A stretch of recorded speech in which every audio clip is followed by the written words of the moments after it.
I want us to get started with an exercise. I want us all to go back to our first semester of college, right before we wrote our first paper.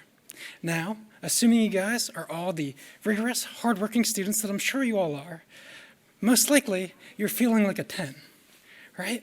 You're excited to get your feet wet, you're excited to start doing the work, but more importantly, you love to start off with an A. So when it comes time to start writing that paper, what you do is, you do the thing that good writing commands. You write multiple drafts, you use extended vocabulary, you comprehend your subject to the best of your ability, and you even go to the writing center. And when that peer review comes, man, you come with questions so you know that each part of your paper is working correctly. And when that final grade comes, well, fortunately it's not an A. It's a B, C, D, or even an F. It doesn't matter. What matters is that when you're striving for that A, you failed. You came up short.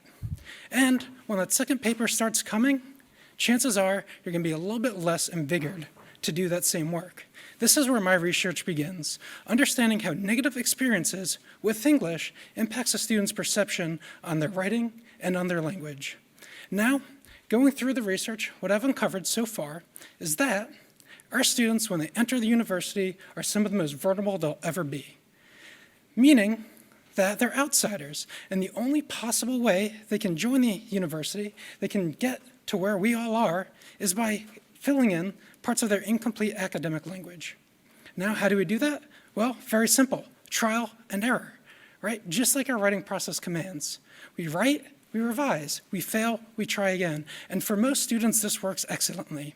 However, if a student already believes that their writing, their thoughts and ideas are not up to par with their classmates, chances are it's going to be a lot harder. And instead of being an insider, they're going to be more isolated as an outsider within our research. So,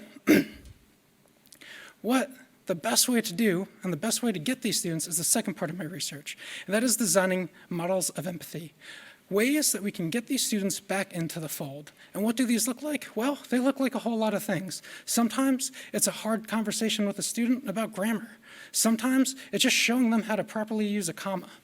But more than anything, in all of these models, the one linear thing that stands with all of them is constant repetition that their ideas, that their thoughts, and everything else that they believe is true and worth writing about.